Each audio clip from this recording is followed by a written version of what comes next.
We try to do no more than one shoot a month. That's just kind of our personal preference. Because if you think about, 600 an hour times 12 hours, all right, is about 7,200 a day. And the other really interesting thing that we haven't even touched on is some of the interesting tax benefits. Welcome back to the Money Seed Podcast. Today, my guest is Josh Lawlor from filmshootrentals.com. And Josh has a great story of yet another way to make money from real estate. I've had dozens of guests on here who have made money from real estate in one way or another, but I've never heard a story quite like Josh's. Josh, I can't wait to get into it. Welcome to the show. Great. Thanks for having me. So Josh, most people start out, through renting out their primary residence when they buy a bigger home or something else. Some people just buy rental properties and start renting it out. People who follow bigger pockets do the BRRRR method. I've had other guests who found other really creative ways to make money from real estate. What is your method and what makes it different?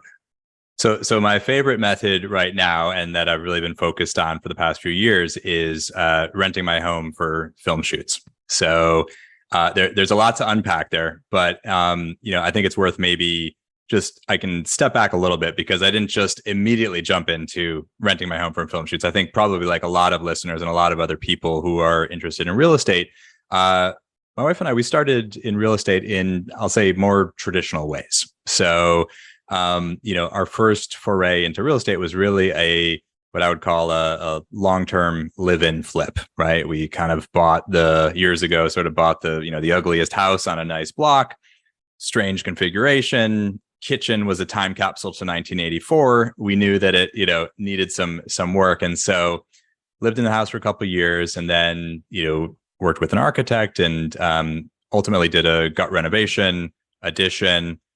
So we were able to build up, a bit of equity from that project. With that equity, we got into single family home rentals, right? So, and I'm based in the Northeast. I didn't think it was the best market, so actually looked into a few years back, looked into the Southeast, so kind of the Atlanta market, Florida, and got into single family rentals, kind of put property management in place and managed long distance, I think like a lot of people looking for passive income, looking for, kind of an opportunity to sort of escape the kind of the 9 to 5.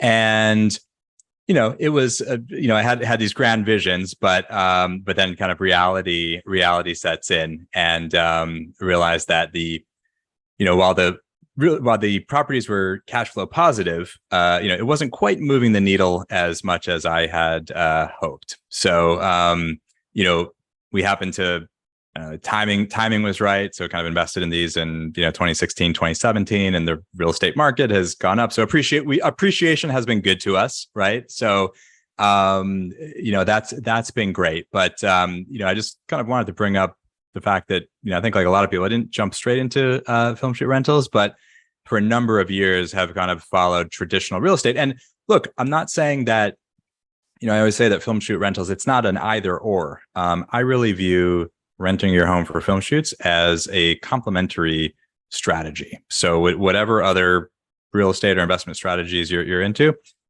I recommend to people that they kind of give film shoot rentals a try because there are many benefits after having experienced and experimented with other aspects of real estate. There are a lot of benefits to renting your home for film shoots that I didn't find in other areas of real estate that I've been involved with. So tell me, how did you do your first ever rental for a film shoot? And the reason why I ask is, people have a property. There's a lot of different ways you can make money from it. You can rent out the basement. You can turn it into an Airbnb. You can rent it out, etc. Yeah. But I've never had anybody reach out to me and say, "Hey, Gabe, I heard you got a house. Can I bring a movie, crew by?" And I mean, how did you even stumble on this opportunity? So, we had heard about this. We were talking to a friend was telling us about, some article that they read in it. It came up because I remember I mentioned we had done a kind of a live-in flip. So we sold that house after we finished renovating. And we actually moved within the same neighborhood, even just moved to a new house. And the idea was that, well, we had such a surprisingly smooth process the first time around. We figured, hey, let's do this again. And so we found another kind of older house that needed a lot of work. We ended up doing a tear down rebuild. And after it was finished, we hadn't really moved in yet, so it wasn't fairly empty, and we were kind of had some friends over, and I don't know, we were just talking about it, and my wife and I kind of looked at each other and said, you know what, why not? We're always up for sort of learning and experimenting and trying new aspects of real estate, and we kind of, we thought, you know what, let's give this a try. We've got this new house. Let's test it out, and that was really kind of how we decided to get into it. We've obviously made a lot of mistakes along the way, but since we made that decision, have learned a lot too. But anyway, yeah, that was just kind of, found out about it and decided to just give it a try. Okay, so take us through your very first one. How many days were the film crew there? Did they have to modify your house, knock down walls, repaint things? Like, how did it go from start to finish? Yeah.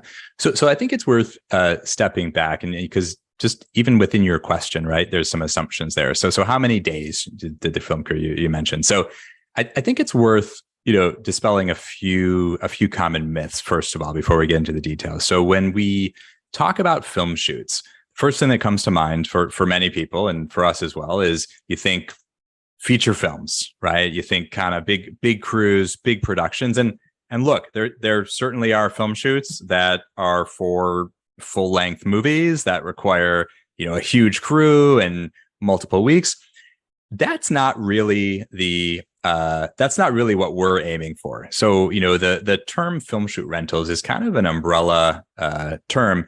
It really can range from, sure, the feature films, but what we're really talking about, and what I kind of teach in my course to people, is how to get the very convenient, less disruptive one-day commercial shoots. So, again, when you hear film shoot, you think movie, but if you think about it, every business, regardless of the size, needs content for their business. Every business has a website. Every business has some sort of social media, and that content needs to look professional. It needs to be refreshed. It needs to be current. If you're a business that's selling a physical product, you're going to refresh your line, and you need to take pictures of it and present it in the best possible light.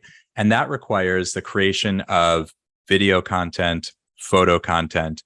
So when we're talking about film shoots, and again, I mean, we've done not just commercial shoots, but music videos as well.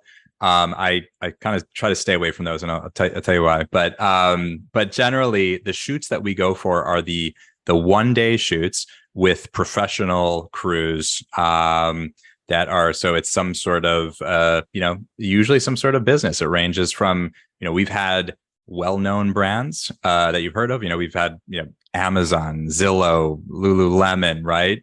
To startups that you've never heard of, right? That are launching maybe an organic bath product, right? Or a specialty new flavored water, something like that. So yeah, so I think that was important. I just wanted to talk a little bit about the fact that when we say film shoots, it's not really necessarily feature films, but we're talking more about commercial shoots for companies that are creating content. But the first shoot that we actually did was a music video, and again, you learn along the way, right? And when we started, we didn't have a lot of the things that we have in place now that result in a more successful outcome. So first of all, we underpriced our place. We didn't have a minimum number of hours, and we didn't really have a screening process in place that we do now. And so,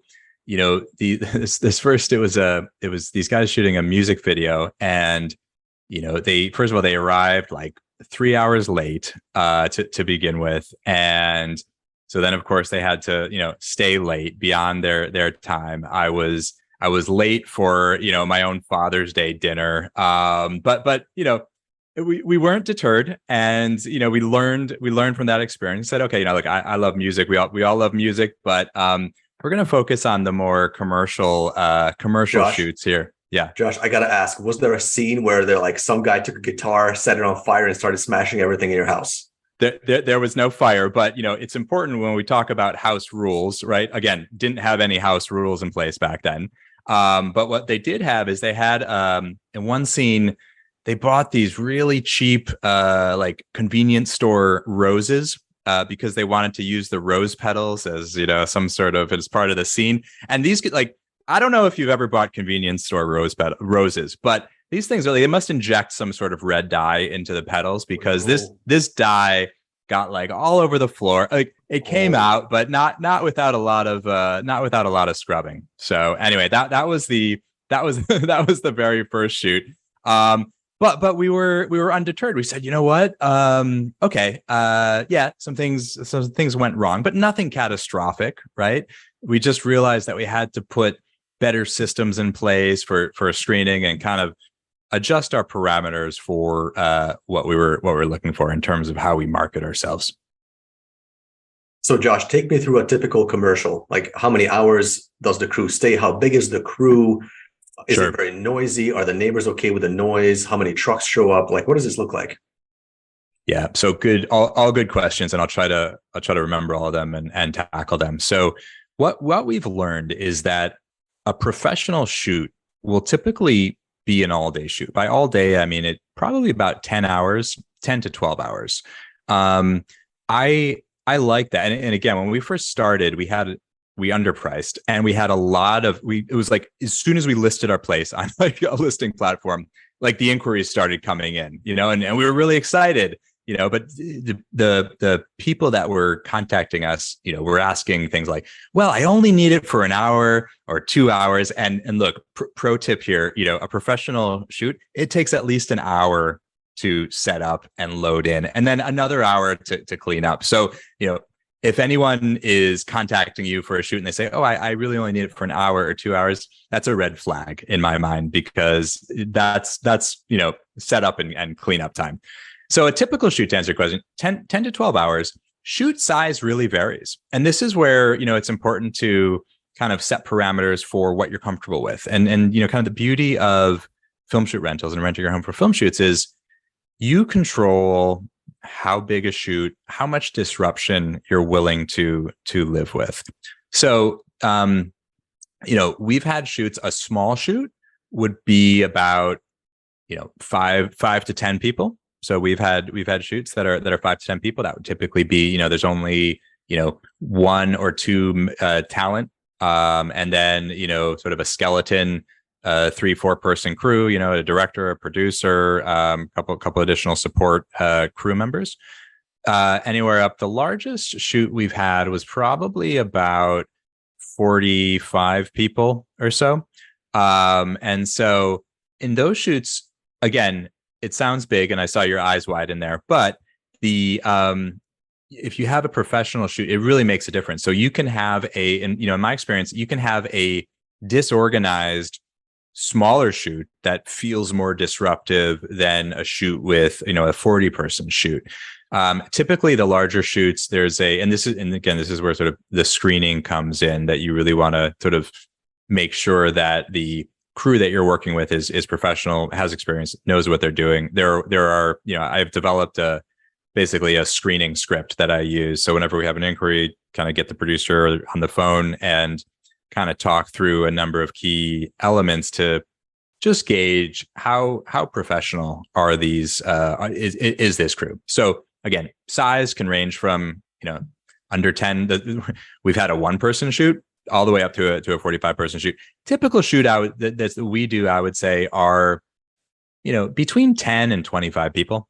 That's kind of a typical shoot. In terms of the other question you asked around trucks, right? So good question. I always ask about how many vehicles are going to be on site, and there are ways around this, right? Depending on where you live. So my town is fairly sensitive to traffic. So although where I live in a suburb outside of New York City, so near a metro area, but it's a suburban neighborhood with single family homes. And like I said, our town is sensitive about parking is free, but typically what I'll do is if there are more than, a couple cars that are going to be on site, I'll say, look, when the van comes, you can unload the equipment, but then the van can't stay. You've got to go park the van offsite at some other parking lot. So I always try to, I think the key thing is, you always want to be, look, you're renting your home for shoots, you're part of the community. You want to be respectful to your neighborhood and where you live. And, it's also this might be a time to bring up local regulations. So, my recommendation, I always recommend that you want to become aware and familiarize yourself with what are your local regulations. So most towns, municipalities have some sort of film policy. They may not always be easy to find, right, at your local town, but they typically have one. So, look for it. If it's not obvious, if you can't find it immediately from a quick search online, call your local town office, and just say, hey, can you point me to your, film policy? Most towns have one because they want to make sure that whatever's happening is going to be safe. Again, to your point, no guitars on fire, no explosions, that kind of thing. But it's also an income generator. So there's typically a permit fee. And by the way, that permit fee is something that the production will pay for, not you as the host. And so, look, I always recommend go through the proper channels in terms of getting the permit, and that'll protect you as well. Just to make sure that everything is above board, that your crews have the proper insurance and whatever other requirements that your town requires. So let's see, other parts of your question were sort of a typical day, I think, right? Like you want to walk through, or yeah, and I think you covered pretty much most of it. So I guess the other thing you hit on, which I think is super important, is that this is a great way to get another stream of revenue, another revenue stream, another source of income from your property that you are already living in, right? So you're not acquiring a separate property to rent out. You are already living in this property, and you can rent it out once or twice, or maybe like 4 or 5 times a month and get money each time. And so that is actually really cool, right? Because a typical way most people can get extra money from their primary residence is maybe they rent out the basement or rent out, the attic apartment or whatever. But those are more of a permanent change to your lifestyle, where seems like it's a one-day inconvenience, and then the rest of the time your life is back to normal, which I think is really cool. And the income is a lot higher. Yeah, you touched on a couple of things. So I think one of the benefits that I love about film shoot rentals compared to other areas of real estate that I've been involved with is, you don't need to save up for a down payment, right? You don't need to go through underwriting. I mean, anyone who's, invested in anything, bought their own house, or maybe you have some rental properties, the underwriting can be extremely painful, can be extremely lengthy, but you're already living in your asset.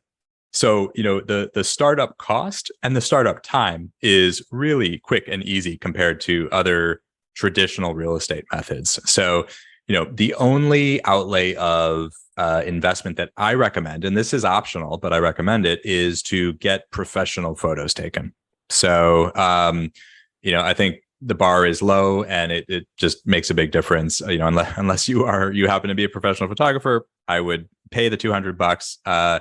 Get professional photos taken of your home. So, and I think the other thing I'll mention, because you brought it up, sort of renting out your attic or your basement, the economics of film shoot rentals are kind of interesting, right? And I think, it's analogous somewhat to the difference between a long-term rental and a nightly rental on Airbnb. So I think most of your listeners would probably be familiar with the fact that, you might have a typical house, a 3-bedroom, 2-bath house in a mid-tier cost part of the country, where, maybe the monthly rent on a long-term 12-month lease is, say, $1,500 to $2,000 a month or something like that. That same house on Airbnb, a short-term rental, probably could rent for, couple hundred bucks a night. And, you rent it out for, 50% of the time. And now you've sort of exceeded your monthly, the shorter the duration, the higher the unit price, so to speak. And it's no different with film shoot rentals, because when you rent your home for film shoots, instead of renting, you're not renting by the month, you're not renting by the day, you're renting by the hour. Okay. And that's a key point. And that's another reason why I recommend kind of optimizing the days. I don't like to do those short-term, 2-hour, 3-hour shoots. I mentioned that a typical professional full day is 10 to 12 hours. We do a minimum of 6 hours, but we find that most professional shoots are at least 10 hours. And look, I'm in a high cost part of the country. So I'm near New York City. So, again, adjust for your own wherever you live. But, our base rate is $600 an hour. Right. And when we started, we were listing for half of that because we had no idea what, and when we were listed for 300, it was like we were inundated with inquiries. And so we, economics, we sort of realized that we needed to increase our rate. And so, you mentioned a few times a month. For me personally, I have a family. I don't even do a few times a month. Like we try to, and we're sort of priced it such a way, and we've calibrated over the years that we try to do no more than one shoot a month. That's just kind of our personal preference. Because if you think about, 600 an hour times 12 hours, all right, is about 7,200 a day. And the other really interesting thing that we haven't even touched on is some of the interesting tax benefits. So, again, not an accountant, consult your tax advisor, people, but some of your listeners may have heard of the Augusta rule. And so I'll just do a quick recap. So the Augusta rule refers to, it got its name from years ago, the Masters golf tournament in Augusta, Georgia. Tourists would come in to watch the Masters, and they would rent from locals, and for a couple of weeks. And the locals somehow lobbied the government to get an exemption from paying taxes on the income from those rentals for up to a 2-week period, for up to 14 days. And it became known as the Augusta rule, but it really applies to anyone in the US. And if you have a property, whether your primary home or vacation home, you can rent that property for up to 14 days. And the income, if you don't exceed the 14 days, all of that income is tax-free. So, I mean, that's a pretty big benefit. And I think it really works for renting your own home out for film shoot rentals because, again, everyone's situation is different. But for me, we live here. So, for us, about once a month, no more than I don't like to pay taxes. Who likes to pay taxes? So we limit our shoots to no more than 14 days a year to avoid triggering taxes on all of the shoots. So when you think about, that you're going to get look, if you're not in a high cost part of the country, your house might not start at 600 an hour, but very reasonable to rent at 300 an hour, right? In a kind of a regular cost area of the region of the country. So, with you're starting at an hourly rate. And by the way, that's the base rate. So whether it's 300 or 600. So one of the things that you want to look for in a listing platform is not just pricing transparency. And what I mean by that is being able to actually list a rate, because not all sites allow you to list a rate. You want to be able to list a tiered pricing structure. So you'll have a base rate for, a relatively small shoot, say 1 to 10 people. And then, my recommendation is to increase typically in increments of $100 an hour for each tier. So if you're starting out at $300 an hour for your base rate for a small shoot, maybe 10 to 20 is going to be $400 an hour. 20 to 30 people is going to be $500 an hour, and so on. And so, when you take into account the concept of tiered hourly pricing and the tax-free income benefits that you get from film shoots, it's really a great way to, look, it's extra income. But like I was talking before we started recording, I think I view it really as a compliment. So it's not like you're choosing, again, because you're already living in your asset. So it's not like you have this limited pool of capital that you're saying, oh, should I invest in a single family rental or a vacation short-term rental? You're not choosing between.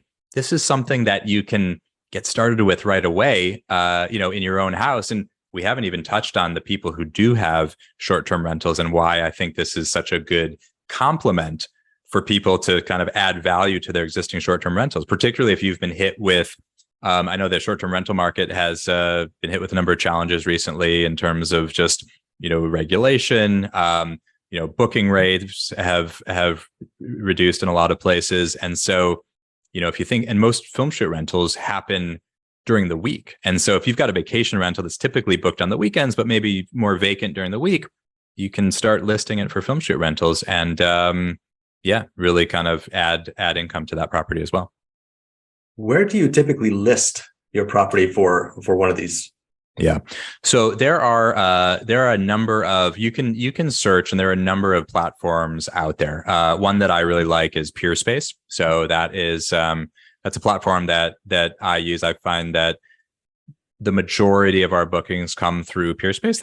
I talk about a number of platforms that I recommend in my course, but Peerspace is definitely one that I would recommend for people. And in your experience, what is the minimum size of house that you would need?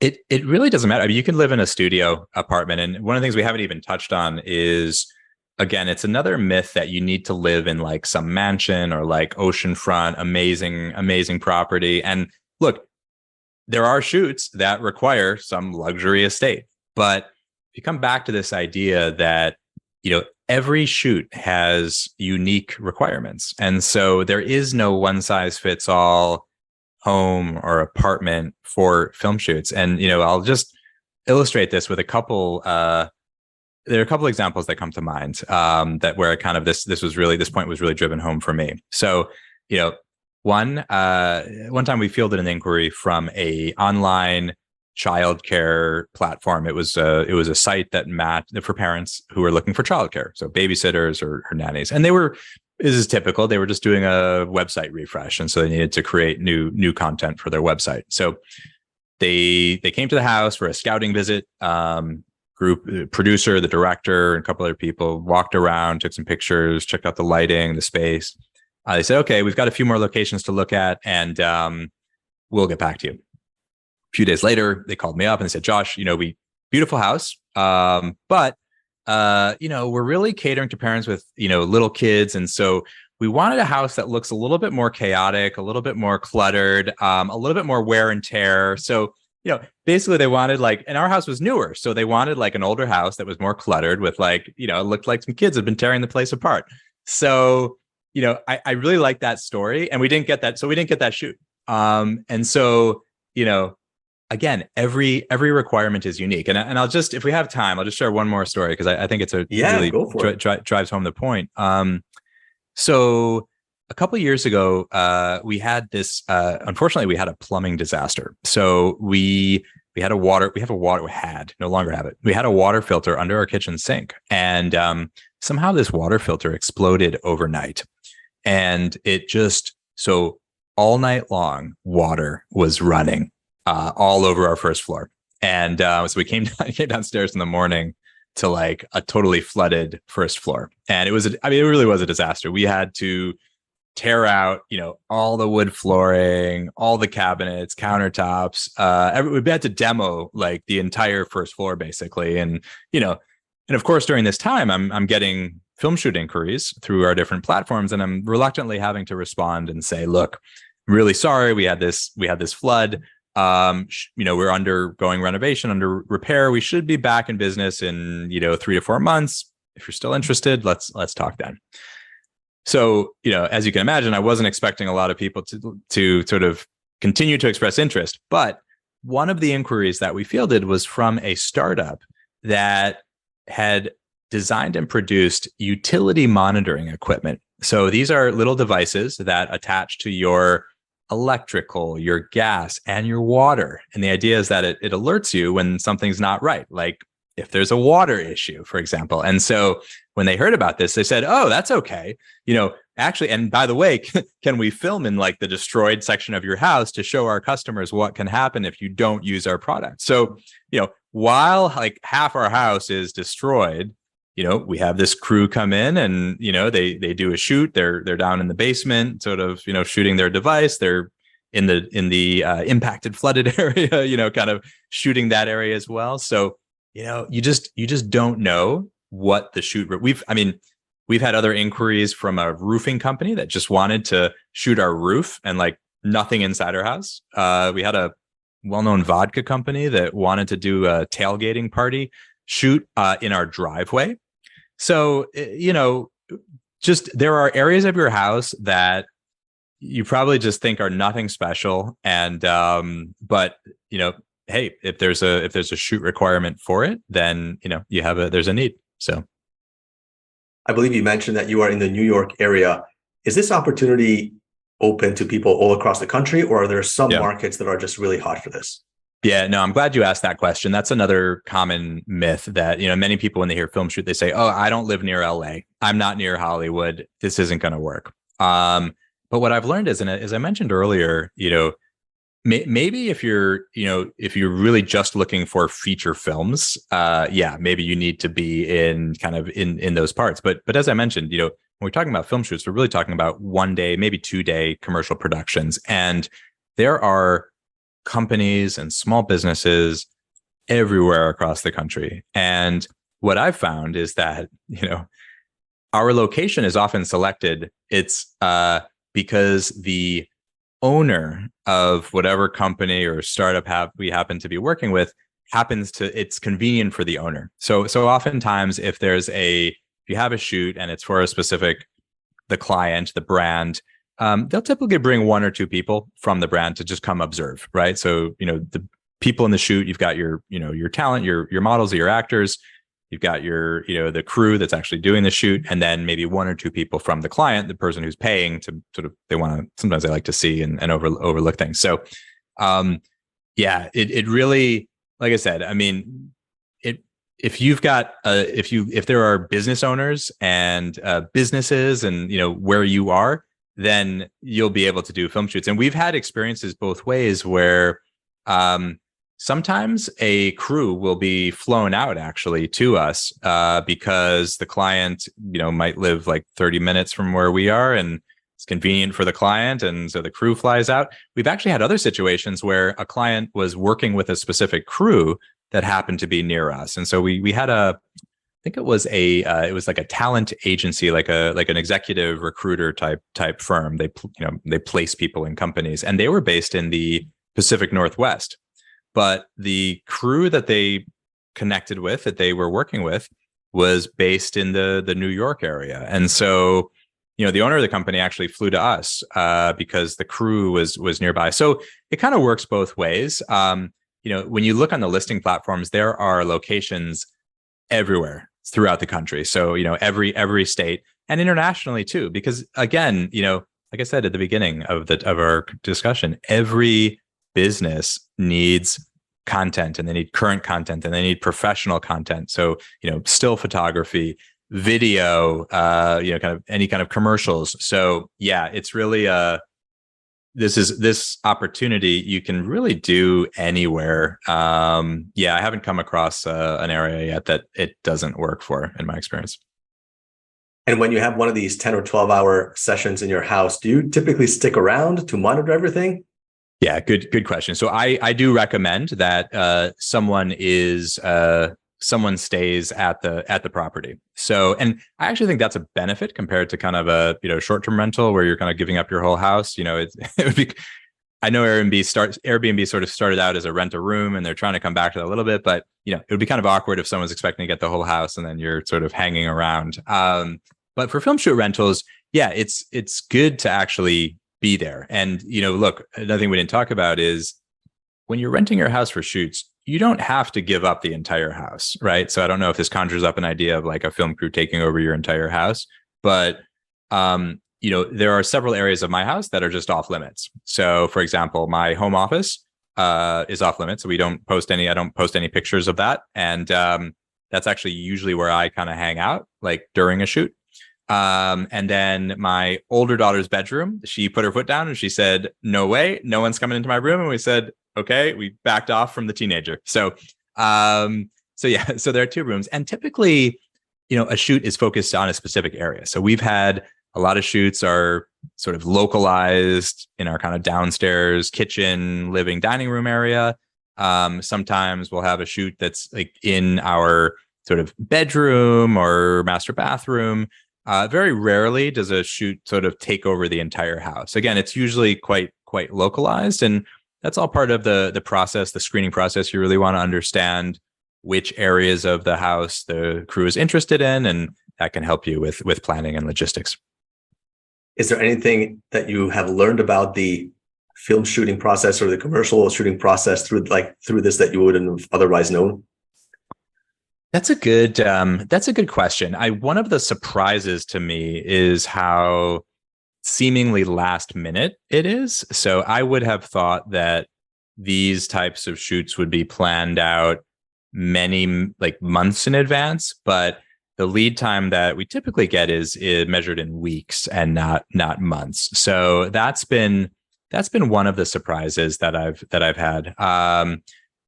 And I think in terms of sort of what have I learned about the industry, I mean, look, I still know very little about, I don't have any background in film. So that's something else to consider, like that people may be worried about, hey, I don't really know anything about this industry. That's fine.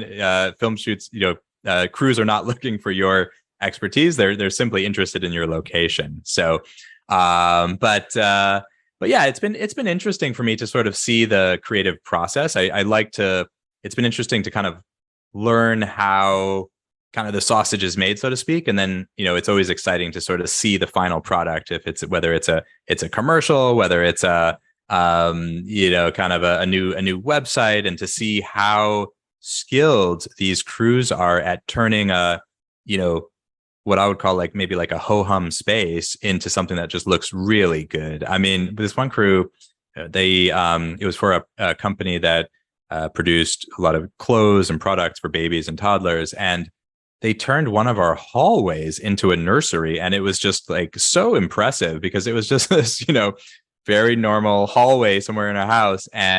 But with their lighting and with, kind of their creativity, they were able to just really make it look amazing. So, I've been super impressed with just how creative a lot of these crews are. That's amazing. And Josh, you've been doing this for a while, and you recently launched a course, and you're helping people learn this way of renting out their house. Tell us more. Yeah. So, over the years, we've made a lot of mistakes, right? There was the time that the crew showed up, the doorbell rang. I was in the shower at 6:30 in the morning for a shoot that was supposed to start at 8:00. So you quickly learn communication strategies. I touched on sort of that sort of questionable sort of music video crew. So I've learned about guest screening strategies. I've learned about pricing strategies, what to expect on shoot day, how to deal with the town, how to protect yourself legally. I mean, there was one time that a shoot that actually didn't work out, that sent their legal department after us. And, ever since then, I only go and we were liable. We sort of ended up having to pay about $600 for kind of lost costs to this crew. And, again, it was because we took a risk and didn't go through the recommended listing platform, because if we had, we would have been protected against all kinds of things. So I talk a lot about sort of how to protect yourself, how to deal with difficult situations, really kind of take people from, hey, I have no idea how to get started to rent my home, to very, very quickly being able to make thousands of dollars from their home in a very low risk way for film shoots. And so, filmshootrentals.com is the site where people can go to learn more about the course. And we actually have a launch bonus sort of still going on right now, where there's kind of some extra one-on-one time with me as part of the course. So I'm really excited about it. That sounds super interesting. How much does the course cost?